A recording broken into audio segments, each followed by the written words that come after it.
Jack London, Cro-Blanc. Chapitre 9. Les faiseurs de feu. Le louveteau tomba sur eux à l'improviste. C'était de sa faute. Il avait marché sans prudence, sans regarder, descendant de la caverne encore engourdi de sommeil pour aller boire au torrent, après quelques heures passées à dormir au retour d'une longue chasse. Au fond, pourquoi aurait-il fait attention? Il faisait ce chemin tous les jours et toujours sans le moindre incident. Ce n'est qu'après avoir dépassé le sapin mort qu'il sentit quelque chose et qu'il les vit. Devant lui, en silence, étaient assis par terre 5 êtres vivants tels qu'il n'en avait jamais vus. Ils ne ressemblaient à rien de connu. Il voyait des hommes pour la première fois. Il fut surpris. À sa vue, les 5 créatures ne bondirent pas sur leurs pieds, ne montrèrent pas les crocs, ne grondèrent pas. Non, elles restèrent tout simplement assises en silence, le considérant sans bouger, toutes les 5. Le louveteau ne bougea pas non plus. Tout son instinct sauvage l'aurait pourtant poussé à fuir si un autre instinct n'avait soudain parlé impérieusement. Fait d'étonnement et d'humilité. Le louveteau n'avait jamais vu d'homme, mais l'instinct de l'homme était caché en lui, et à travers l'expérience millénaire de générations d'ancêtres, il reconnaissait obscurément le bizarre animal à 2 pieds qui avait vaincu et dompté toutes les bêtes vivantes dans le wild. C'est que les yeux ardents de ses ancêtres avaient contemplé durant des milliers de nuits glacées et neigeuses, aussi bien que pendant des nuits tièdes et étoilées, les campements des hommes qu'ils entouraient, qu'ils assiégeaient et qu'ils redoutaient. Héritage moral et instinctif qui l'étreignit maintenant. Loup adulte, il eût fui. Jeune loup, il se coucha effrayé, acceptant d'avance et inconsciemment le terrible pouvoir de l'homme. De même qu'un de ses lointains ancêtres était un jour venu s'asseoir près du feu de l'homme pour s'y chauffer. L'un des Indiens finit par se lever et marcher dans sa direction. Il vint jusqu'à lui et se pencha. Le louveteau se fit encore plus petit, s'écrasant contre le sol. C'était encore l'inconnu qui se penchait sur lui, prêt à le saisir. La fourrure de son dos eut un hérissement sauvage, ses babines se retroussèrent découvrant ses dents, et il poussa un grondement. La main qui le dominait s'arrêta un instant et l'homme rit. « Waba moi biskai ptiha !» Regardez ces petits crocs blancs. Les autres Indiens se mirent à rire à grand bruit et à l'encourager l'homme à saisir le petit loup. La main s'abaissait plus bas, encore plus bas. Une violente lutte intérieure avait lieu dans l'esprit du louveteau. Il ne savait s'il devait se contenter de gronder ou attaquer. Et finalement, il gronda jusqu'au moment où la main le toucha, et alors engagea le combat. Ses crocs étincelèrent un bref instant et mordirent. À l'instant même, il reçut sur le côté de la tête une claque qui le fit tomber à la renverse. Alors, tout instinct de lutte le quitta, et il se mit à gémir comme un petit enfant. Mais l'Indien, qui l'avait mordu, était en colère, et le louveteau reçut une autre claque de l'autre côté de la tête qui le fit geindre encore plus fort. Les autres Indiens se tenaient les côtes, si bien que leur camarade finit par rire aussi. Et bientôt, tous entourèrent le louveteau en riant et en se moquant de lui, pendant qu'il gémissait de peur et de chagrin. Tout d'un coup, le louveteau et l'Indien relevèrent la tête en écoutant. Cessant de gémir, il jeta un long cri où il y avait maintenant plus de joie que de peur.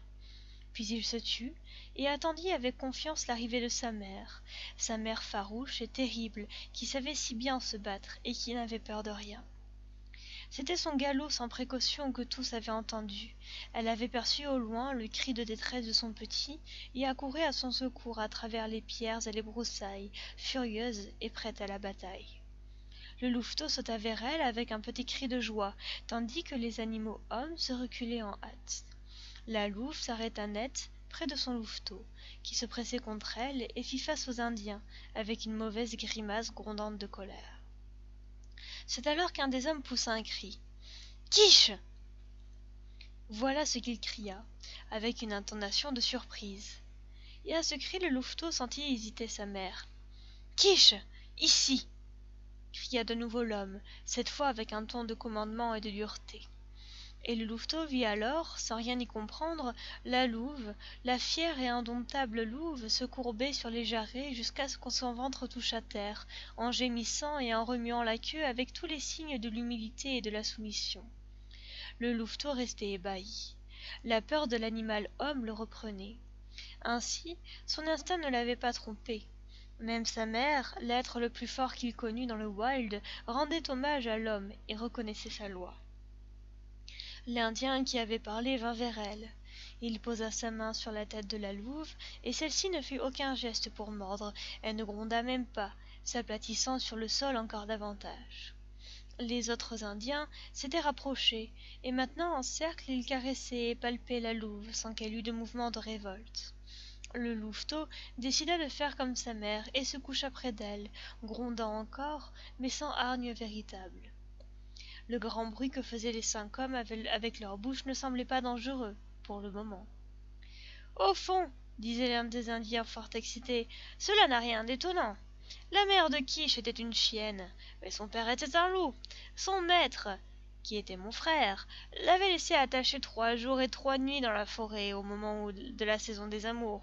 Alors, elle a été couverte par un loup.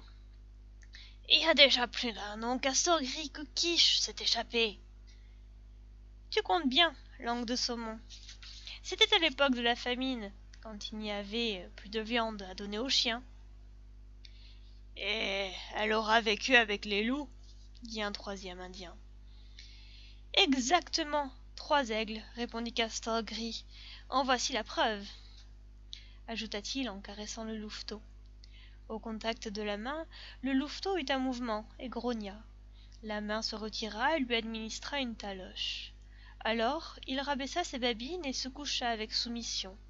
La main revint et le frotta amicalement derrière les oreilles et sur le dos.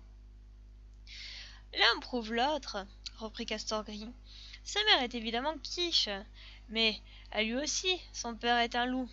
C'est pourquoi il y en a en lui beaucoup de loups et peu de chiens. Ses crocs sont blancs, et Cro-Blanc sera son nom. J'ai dit, c'est mon chien. Kish était la chienne de mon frère, et mon frère n'est-il pas mort ?» Les hommes continuèrent un moment à faire du bruit avec leur bouche. Le petit loup, qui venait aussi de recevoir un nom pour le monde, resta tranquille, attendant avec calme. Enfin, prenant un couteau dans un petit sac de peau qui pendait sur sa poitrine, Castor gris alla couper un bâton dans un fourré. Cro-Blanc regardait avec curiosité. L'Indien fixa une lanière de cuir au debout du bâton. De l'une, il attacha la louve par le cou, puis, la conduisant près d'un jeune sapin, y attacha l'autre. Cro-Blanc suivit sa mère et se coucha près d'elle. Langue de Saumon, qui s'était approché, tendit la main vers lui. La peur le ressaisit. Kish regardait avec anxiété. Mais l'Indien, les doigts écartés, le roula sur le dos et commença à lui frotter le ventre d'une manière merveilleuse. Le petit loup, les 4 pattes en l'air, étonné et pâteau, se laissa faire sans essayer de résister. Il gronda doucement, cependant, mais l'Indien n'eut pas l'air de s'en apercevoir. Il continua à le caresser, et le louveteau sentit croître son plaisir. Quand la main de l'Indien lui frotta les côtes, il cessa tout à fait de gronder, et quand les doigts, quittant ses flancs, frictionnèrent délicieusement ses oreilles et son crâne, alors son bonheur ne connut plus de bornes. Quand l'Indien se releva, toute crainte avait abandonné le louveteau. À partir de ce moment, la confiance et l'amitié étaient établies entre lui et l'homme dont il allait partager l'existence. Bientôt, Cro-Blanc entendit des bruits nouveaux qui approchaient. Il les classa rapidement comme étant produits par l'animal homme. Quelques moments plus tard, toute la tribu indienne apparaissait sur le sentier. Il y avait peut-être 40 personnes, hommes et femmes et enfants, tous lourdement chargés de bagages, d'ustensiles de toutes sortes et de provisions. Il y avait aussi un grand nombre de chiens qui n'étaient pas moins chargés que les hommes, à l'exception des tout-petits. Chaque chien portait 10 à 15 kilos dans des sacs attachés sur son dos. Cro-Blanc, jusqu'alors, n'avait jamais vu de chien, mais un simple coup d'œil suffit à lui faire comprendre qu'il avait devant lui les animaux appartenant à sa propre race, avec cependant quelque chose de différent. Quant aux chiens, eux, ce fut surtout cette différence qu'ils ressentirent à la vue du louveteau et de sa mère. Immédiatement, ce fut la ruée. Cro-Blanc se hérissa et mordit au hasard dans ce qui se présentait. Il tomba tout de suite et roula sous le flot de chiens, récoltant au passage des morsures, lui-même déchirant de son mieux les ventres et les pattes de ses agresseurs. Il ne voyait plus Quiche, mais entendait ses hurlements de rage tandis qu'elle combattait pour lui venir en aide. Il entendait aussi les cris des animaux hommes et le bruit de leurs bâtons frappant sans relâche les chiens qui gémissaient sous les coups. Tout cela ne dura que quelques secondes. Le louveteau se remit rapidement debout, tandis que les Indiens qui le défendaient repoussaient les chiens à coups de pierre et de bâton pour le sauver de ses hargneux cousins. Et bien qu'il ne pût évidemment comprendre un sentiment aussi abstrait que la justice, il sentit néanmoins à sa façon que les animaux hommes étaient justes. Il sut qu'ils édictaient des lois et les faisaient respecter. Mais la façon dont ils imposaient ces lois le surprit grandement. Au contraire de tous les animaux qu'il connaissait, les hommes ne mordaient pas, ne griffaient pas, mais montraient leur force par l'intermédiaire de choses inanimées, bâtons ou pierres. Dirigées par leurs mains, ces choses mortes bondissaient en l'air et allaient frapper les chiens, leur tenant lieu de morsure. Il y avait là un pouvoir inexplicable qui dépassait pour le louveteau toute compréhension possible et était manifestement une prérogative de Dieu. Bien sûr, Cro-Blanc ne pouvait même pas comprendre l'idée de Dieu, tout au plus pouvait-il vaguement comprendre qu'il y avait des choses qu'il ne comprenait pas. Mais l'étonnement et la terreur qui s'emparaient du louveteau devant les hommes ressemblaient assez à ce qu'aurait éprouvé un homme debout sur une montagne et se trouvant face à un être divin qui tiendrait la foudre dans chaque main et la lancerait sur un monde épouvanté. Bref, les derniers chiens repoussés à bonne distance, le louveteau se mit à lécher ses blessures. Puis il se prit à méditer sur ce premier contact avec ses prétendus frères. Il n'avait jamais pensé qu'il pût y avoir d'autres êtres ressemblant à sa mère, au vieux borgne et à lui. Et voilà que tout d'un coup, il découvrait un grand nombre d'animaux évidemment apparentés à sa propre race. Que le premier mouvement de ses frères de race eût été d'essayer de le tuer lui parut obscurément mais profondément injuste. La captivité de sa mère, attachée au bout d'un bâton, lui déplaisait également beaucoup. La liberté la plus entière de courir, de rôder, de jouer, de se coucher où bon lui semblait, avait toujours été son lot depuis qu'il était sorti de la tanière. Et voilà que maintenant il était captif. En effet, sa mère était attachée à un bâton fixé à un arbre, et l'idée ne lui était pas encore venue qu'il pouvait se séparer d'elle. Il n'aima pas cette atteinte à la liberté, même en pensant que c'était une décision de la sagesse supérieure des hommes. Il n'aima pas non plus quand les hommes se remirent en marche, car l'un d'eux, d'aspect plutôt malingre, saisit dans sa main le bâton auquel était attachée la louve et l'emmena tranquillement derrière lui. Cro-Blanc suivait, grandement perplexe de cette nouvelle aventure qui lui arrivait. La tribu descendit le torrent, allant bien au-delà des plus longues courses qu'avait faites le louveteau, et cela jusqu'à l'endroit où la rivière se jetait dans le grand fleuve Mackenzie. Là, sur la berge, des perches soutenaient en l'air de nombreuses pirogues, entourées de claies de bois pour faire sécher le poisson. La tribu s'arrêta et dressa le camp.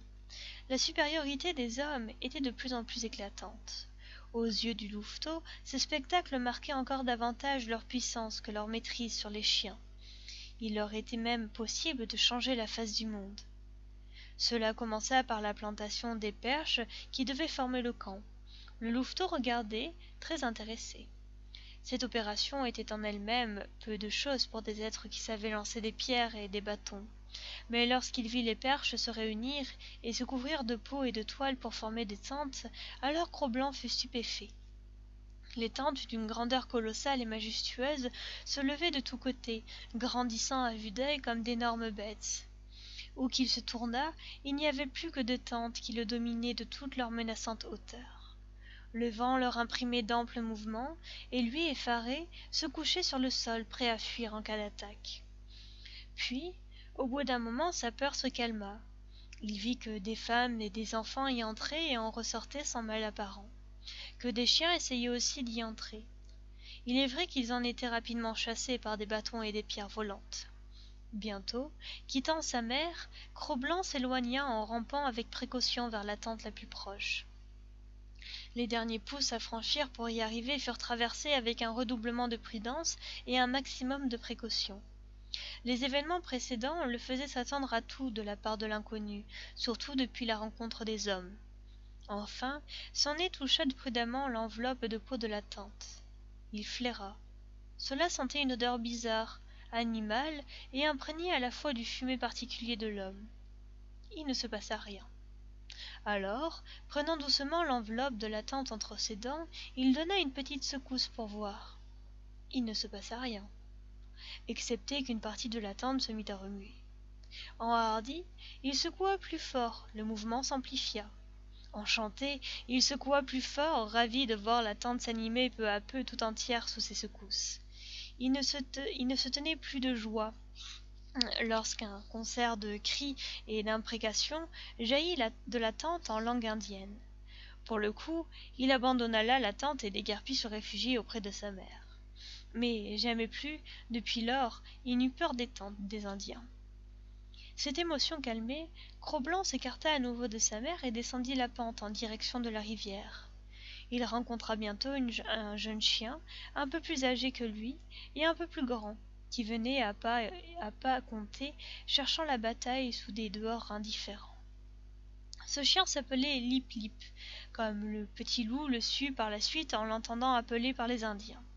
Il était fort batailleur et déjà redoutable. Ses combats avec les autres petits chiens lui avaient déjà donné l'expérience de la bataille.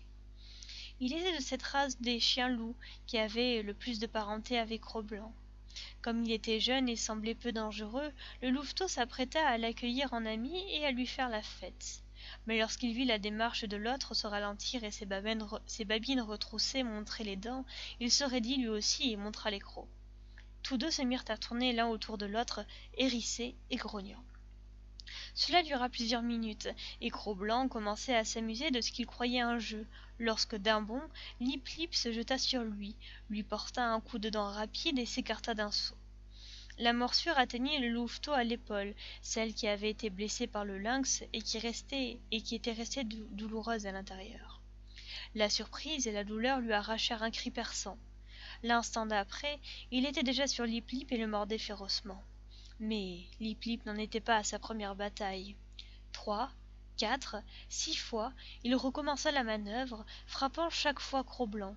Celui-ci, tout ébaubi et endolori, finit par lâcher pied et se sauver plein de honte et de chagrin vers sa mère auprès de laquelle il s'abrita.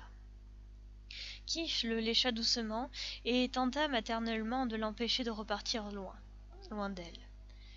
Mais l'insatiable curiosité de Cro-Blanc l'entraîna bientôt de nouveau loin d'elle.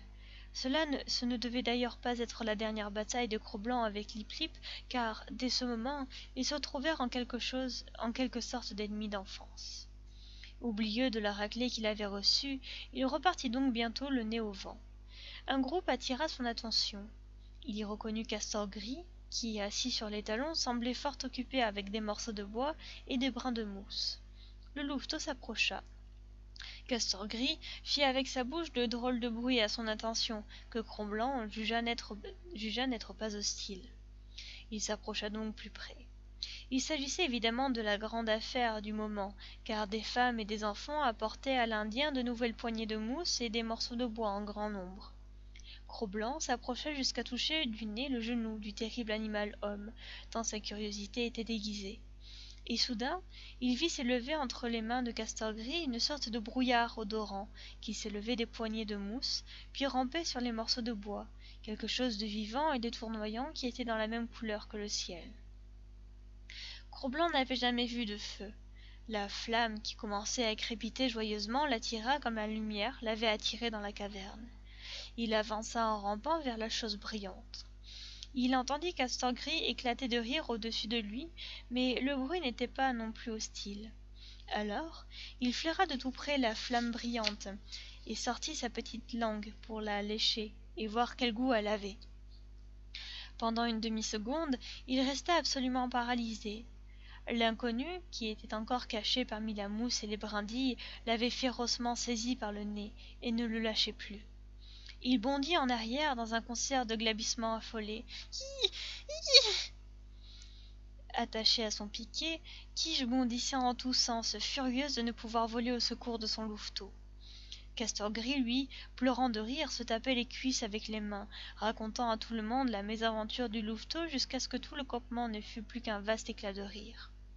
Quant à Cro-Blanc, assis sur le derrière au milieu des tentes, il criait « Qui de toutes ses forces, et, tout seul, abandonné par tous, faisait une pauvre petite figure. C'était la douleur la pire qu'il eût éprouvée jusqu'alors. Il continua à crier longtemps, longtemps, et chacun de ses cris était accueilli par des redoublements de rire de la part des animaux hommes qui le regardaient.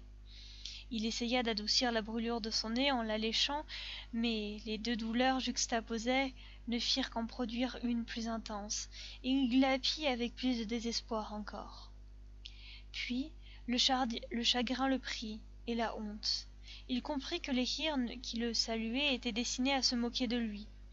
C'était une chose difficile d'imaginer comment les animaux interprètent le rire des hommes et savent si nous rions d'eux, mais ce qui est certain, c'est que Cro-Blanc eut tout à coup parfaitement conscience que l'on se moquait de lui, et qu'il eut honte.